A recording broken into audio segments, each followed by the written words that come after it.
అస్సలాము అలైకుం వరహ్మతుల్లాహి వబర్కాతుహు.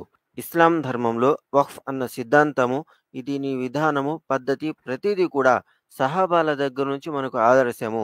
ఫైన్ ఆమను బిమిస్లి మా ఆమంతుం బిహి ఫఖదిహ్తదౌ. మీరు గనక సహాబాలలాగా విశ్వసించినట్లయితే మీరు రుజుమార్గం మీద ఉంటారు అని అల్లాహ్ సుబ్హానహు వ తఆలా అన్నాడు. మరి సహాబాలు వక్ఫ్ అన్న సిద్ధాంతము మరియు చట్టము దాని పద్ధతి ఎలా ప్రవర్తించారు అంటే, వక్ఫ్ ఎవరైతే వక్ఫ్ చేయదలుచుకున్నారో ఆస్తి తమ దగ్గర పెట్టుకునేవారు. దాని మీద వచ్చేటువంటి పంట పొలాలు గాని, లాభాలు గాని పేదలకు, అభాగ్యులకు, అవసరాల్లో ఉన్న వ్యక్తుల కోసం పంచిపెడుతూ ఉండేవారు. ఇది ఒక ప్రక్రియలాగా కొనసాగుతూ ఉంది. ఖురాన్ గ్రంథంలో అల్లాహ్ సుబ్హానహు వ తఆలా అంటున్నాడు, అమ్ హసిబ్తుమ్ అన్ తద్ఖులుల్ జన్నత వలమ్మా యأతికుం మసలుల్ లదీన ఖలౌ మిన్ కబ్లికుం. ఏమిటి, మీరు స్వర్గంలో ఇట్టే ప్రవేశించగలమని అనుకుంటున్నారా? వాస్తవానికి మీకు పూర్వం గతించిన వారికి ఎదురైనటువంటి పరిస్థితులు, కష్టాలు మీకింకా ఎదురు కానే కాలేదు. మస్సత్హుముల్ బాసాఉ వజ్జర్రాఉ వజుల్జిలు. వారి మీద కష్టాలు, రోగాలు వచ్చి పడ్డాయి. వజుల్జిలు, వారు కుదిపబడ్డారు. హత్తా యఖూలర్ రసూలు వల్లదీన ఆమనూ మఅహు మతా నస్రుల్లాహ్. ఎంతగా కుదిపివేయబడ్డారంటే ఆ ధాటికి తాళలేక ఇంతకీ దైవ సహాయం ఎప్పుడొస్తుంది అని ప్రవక్తలు, వారి సహచరులు ప్రశ్నించసాగారు. వినండి, అలా ఇన్న నస్రల్లాహి కరీబ్. వినండి, అల్లాహ్ సుబ్హానహు వ తఆలా యొక్క సహాయం అతి త్వరలోనే ఉంది అని అల్లాహ్ సుబ్హానహు వ తఆలా తెలియచేశాడు. ఇస్లాం యొక్క మూల పునాదులు అల్లాహ్ యొక్క ఏకత్వము, నమాజు, ఉపవాసము, జకాతు, హజ్. ఇవి పాటించే వ్యక్తి ఒక ముస్లిం. వీటిని మీద నడిచే వ్యక్తి ఒక ముస్లిం. వీటి తర్వాత ఏదైతే మంచి పని చేయదలుచుకుంటాడో అది సహాయ సహకారాల్లో వక్ఫ్ అనేది అతి ముఖ్యమైనటువంటిది. అల్లాహ్ సుబ్హానహు వ తఆలా అంటున్నాడు, యస్అలూనక మాజా యున్ఫికూన్. ఓ ప్రవక్త, వారు మీ దగ్గరకొచ్చి ఏం ఖర్చు పెట్టము అని అడుగుతున్నారు. ఖుల్ మా అన్ఫక్తుం మిన్ ఖైరిన్ ఫలిల్ వాలిదైని వల్ అక్రబీన్. మీరేం ఖర్చు చేసినా అది మీ తల్లిదండ్రుల కొరకు, బంధువుల కొరకు, వల్ యతామా వల్ మసాకీని వబ్నిస్ సబీల్. అనాథల కొరకు, నిరుపేదల కొరకు, బాటసారుల కొరకు ఖర్చు చేయాలి. వమా తఫ్అలూ మిన్ ఖైరిన్ ఫఇన్నల్లాహ బిహి అలీం. మీరు ఏ మేలు చేసినా అల్లాహ్‌కు దాని గురించి తెలుసు అని అల్లాహ్ సుబ్హానహు వ తఆలా ఖురాన్ గ్రంథంలో తెలియచేశాడు. దాన ధర్మాలు చేయాలి, మంచి చేయాలి అన్న విషయం వచ్చేటప్పటికి ఇస్లాం ధర్మంలో వక్ఫ్ అన్న ఒక సూత్రం ఉంది.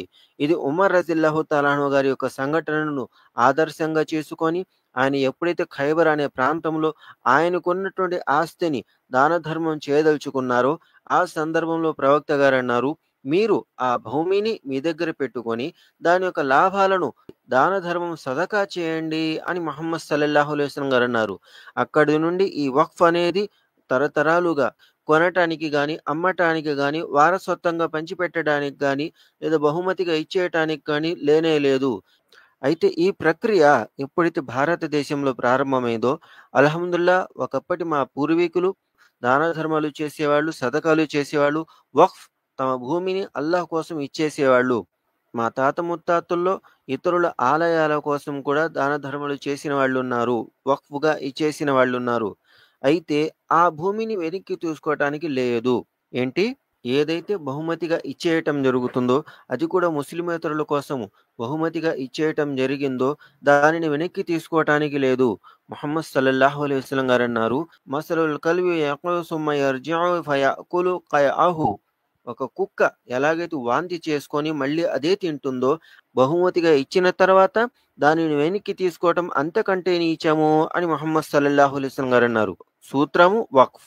వక్ఫ్‌లో దాన ధర్మంగా చేయటం, వక్ఫ్ ఆస్తి మన దగ్గరే ఉంటుంది. దాని లాభాలు పంచిపెట్టడం జరుగుతుంది. కానీ మన తాత ముత్తాతల్లో, మా పూర్వీకుల్లో వక్ఫ్ కింద ముస్లిమేతరులకు, ఆలయాలకు కూడా ఇచ్చిన వాళ్ళున్నారు.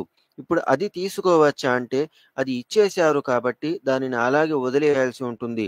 ఏదైతే వక్ఫ్ కింద ముస్లింల పరిరక్షణలో ఉందో దానిలో నుండి అవసరాలు ఉన్న వారి కోసం, అనాథల కోసం, అభాగ్యుల కోసం, బాటసారుల కోసము ఉపయోగించాలి అనేది కొనసాగించటం జరిగింది. అయితే భారతదేశంలో మన ముస్లింలు చేసినటువంటి ఘనకార్యాలు ఆ వక్ఫ్ ఆస్తిని తినటం ప్రారంభించారు. వక్ఫ్ ఆస్తి వల్ల ముస్లింలకు ఎలాంటి లాభాలు లేకుండా చేసేశారు. ఎంతగా అయితే వక్ఫ్ వల్ల లాభం జరగాలో అంత లాభం లేకుండా చేసేశారు. ఇది ఒక ఎత్తయితే, ఆ తర్వాత వచ్చిందేంటి తంట, ముస్లిం కాని వ్యక్తుల యొక్క ఆస్తులను కూడా ఆధారం లేకుండానే ఇది కూడా మా తాత ముత్తాతలే అని చెప్పి ఇతరుల యొక్క ఆస్తిని కూడా కాజేయటానికి ముందుకొచ్చారు.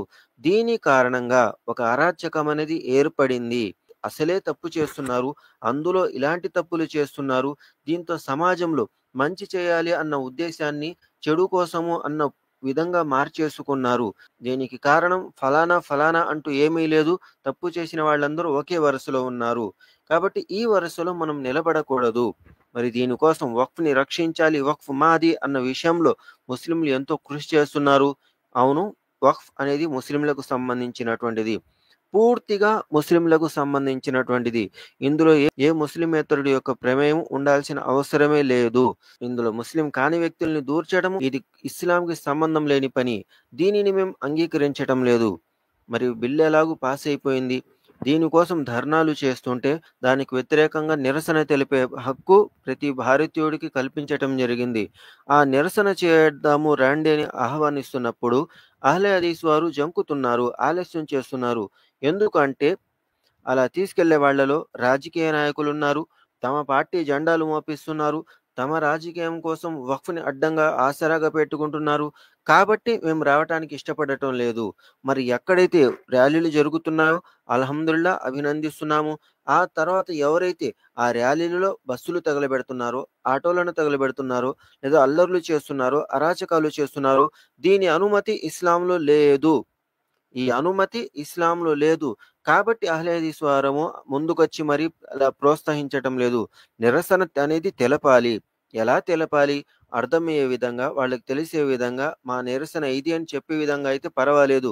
ఇలాంటి పనికిమాలిన పనులు చేసేటట్టయితే గనక అల్హమ్దులిల్లా అహ్లే హదీస్ వారము రాము. ఎక్కడైతే న్యాయంగా ఉంటారో, ఎక్కడైతే ధర్మంగా ఉంటారో, సక్రమంగా తమ వాదనను వినిపిస్తూ ఉంటారో వారితో పాటు మేము 100% ఉన్నాము. ఈ బిల్లులో మా ముస్లింలు చేసిన తప్పు ఒకవైపైతే ప్రభుత్వం తరపు నుంచి ముస్లిమేతరులను దూర్చటము ఇది తప్పు అని ఖండించటం కోసము మేము 100% సిద్ధంగా ఉన్నాము. ఎవరు దీనికోసం పోరాడినా వారితో పాటు మేము ఉంటాము. కానీ ఒక రాజకీయ జెండా పట్టుకొని మేము రావటానికి సిద్ధంగా లేము.